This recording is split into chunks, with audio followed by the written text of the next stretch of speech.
Shalom, shalom, bien-aimés dans le Seigneur, que Dieu vous bénisse, que le Seigneur soit avec vous. Nous voici encore une fois de plus au travers de ces plateformes pour que nous puissions encore, n'est-ce pas, ensemble avec vous, partager le message que le Seigneur nous a encore accordé et nous a encore légué aujourd'hui pour nos bien-aimés qui sont en train de nous suivre de partout dans le monde entier. Que le Seigneur vous bénisse, que le Seigneur soit avec vous. C'est encore moi, votre humble serviteur, votre serviteur qui vient encore une fois de plus au travers de ces médias sociaux pour vous présenter ce qui est dans la pensée de Dieu que nous voulons partager ensemble avec vous. Que Dieu vous bénisse. Je voulais encourager et parler à une personne qui est prête à abandonner. Une personne qui est prête à baisser les bras. Ne te fatigue pas encore. Tu as longtemps demandé à Dieu, certainement, tu as prié, tu as fait des investigations dans ta carrière, dans ta consécration.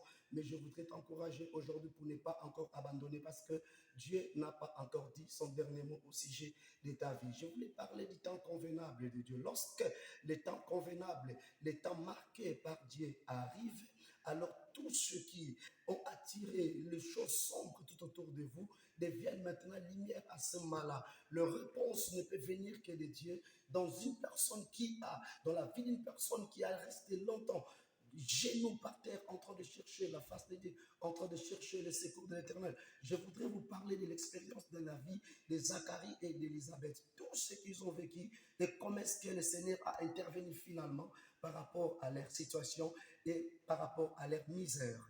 Bien-aimés dans le Seigneur, Zacharie et Élisabeth, ils étaient tous dans la maison de Dieu, ils servaient Dieu, c'était un couple de serviteurs de Dieu. Ils ont sacrifié et consacré toute leur jeunesse et toute leur vie consacrée à Dieu, en train de servir Dieu. Alors cependant, durant toute leur vie, ils ont passé pratiquement, bien aimés dans le Seigneur, toute leur jeunesse en train de chercher, alléluia, avoir la progéniture, avoir les enfants, mais les enfants ne venaient pas toujours pour leur couple. Alors c'était une prière qu'ils étaient en train d'adresser à Dieu il y a très longtemps.